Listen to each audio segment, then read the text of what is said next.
একজন বিবাহিত ব্যক্তি যদি জেনা করে ফেলে, নাউজুবিল্লাহ, যে দেবর ভাবি শালিদুল্লাহ ভাই তোমরা শোনো, যদি বিবাহিত কোনো ব্যক্তি জেনা করে ফেলে, সে যদি খাস তওবা করে আল্লাহ পাকের কাছে, আল্লাহ পাক যদি তার সমস্ত গুনাহ মাফ করে দেন, তারপরেও যদি তার এই মামলাটা ইসলামিক কোর্টে চলে আসে, তাহলে তাকে রজম করতেই হবে, বেঁচে থাকার অধিকার নাই।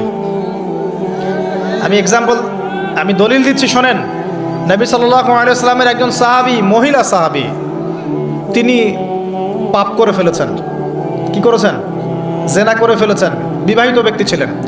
নবীর কাছে এসে বলছেন, ইয়া রাসূলুল্লাহ তাহহিরনি, আমাকে পবিত্র করুন, আমি অন্যায় করেছি। নবী সাল্লাল্লাহু আলাইহি ওয়াসাল্লাম বলছেন, মুখ ফিরিয়ে নিচ্ছে, একবার ডান দিকে মুখ ফিরাচ্ছেন, একবার বাম দিকে মুখ ফিরাচ্ছেন। নবী শুনতে যাচ্ছেন না, কারণ এটা কোর্টে চলে আসলেই বিপদ। নবীজি বলছেন, বাসায় যাও, বাসায় যাও, তওবা করো, আল্লাহর কাছে তওবা করো, আল্লাহ মাফ করে দিবে। বাসায় চলে যাও, বাসায় চলে যাও, তওবা করো, আল্লাহ মাফ করে দিবে। সে মহিলা বলছে, না ইয়া রাসূলুল্লাহ, আমি অনেক বড় অন্যায় করেছি, আমাকে পবিত্র করুন। আপনি পবিত্র না করেন তাহলে পরকালে আল্লাহ আমাকে শাস্তি দিবেন, আমাকে পবিত্র করুন। এবার নবী সাল্লাল্লাহু আলাইহি ওয়াসাল্লাম বললেন, বাসায় যাও। তুমি গর্ভবতী হয়েছ? হ্যাঁ। বাচ্চা খালাস করো, তারপরে এসো, তোমার বিচার করে দেওয়া হবে ইনশাআল্লাহ। সেই মহিলা বাসায় ফিরে গেল, তওবা করতে থাকলো। তার গর্ভের সন্তান বড় হতে লাগলো। এক পর্যায়ে সন্তান জন্ম হলো। সন্তান জন্ম হওয়ার পর সে এসে বলছে, ইয়া রাসূলুল্লাহ, এই যে কোলের বাচ্চা, এই যে 3 দিন আগে 4 দিন আগে হয়েছে সন্তান, আমাকে এখন পবিত্র করে দিন, আমাকে শাস্তি দিয়ে পবিত্র করুন। নবী সাল্লাল্লাহু আলাইহি ওয়াসাল্লাম বাচ্চা দিকে তাকিয়ে বলছেন যে এই বাচ্চাকে দুধ পান করাতে হবে। এবার তিনি নবী সাল্লাল্লাহু আলাইহি ওয়াসাল্লামকে বলছেন, ইয়া রাসূলুল্লাহ, এই যে আমার বাচ্চা এখন রুটি খেতে পারে, আমাকে এখন পবিত্র করুন।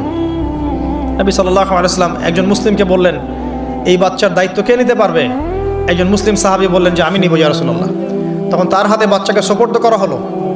বাচ্চাকে সোপর্দ করার পর এই মহিলাকে নিয়ে যাওয়া হচ্ছে এবং সাহাবীকে বলা হলো, অন্যান্য সাহাবীদেরকে বলা হলো, তোমরা এই মহিলাকে নিয়ে যাও, নিয়ে গিয়ে রজম করো, অর্ধেক মাটিতে পুঁতে ফেলে পাথর নিক্ষেপ করে হত্যা করো।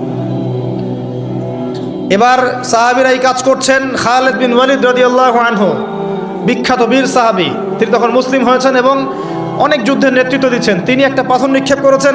এই নিক্ষিপ্ত পাথরের আঘাতে রক্তের ফিনকি ছিটকে এসে খালিদ বিন ওয়ালিদ রাদিয়াল্লাহু আনহুর এই যে কাপড়ের মধ্যে পড়েছে। তখন খালিদ বিন ওয়ালিদ রাদিয়াল্লাহু আনহু তিনি বলছেন, ছি, আমার কাপড়ে একজন ব্যভিচারী নারী রক্ত পড়লো, এরকম একটা স্টেটমেন্ট তিনি করেছেন। তখন নবী সাল্লাল্লাহু আলাইহি ওয়াসাল্লাম রাগ করে বলেন, ইয়া খালিদ, তুমি থামো। তুমি জানো এই মহিলা অন্যায়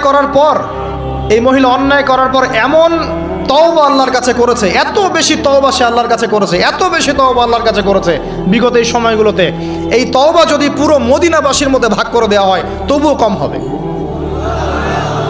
এবং সেই মহিলা এখন জান্নাতে আছে, জান্নাতে নদীতে সাঁতার কাটছে ইনশাআল্লাহ। আমি বুঝাতে পারলাম কিনা? এই মহিলাকে আল্লাহ পাক মাফ করে দিয়েছেন, তিনি জান্নাতে আছেন ঠিকই, দুনিয়াতে তার বিচার নবীজি করেছেন। তারপরেও আমি কি বুঝাতে পারলাম যে বিবাহিত ব্যক্তি ব্যভিচার করলে কীরকম শাস্তি হবে?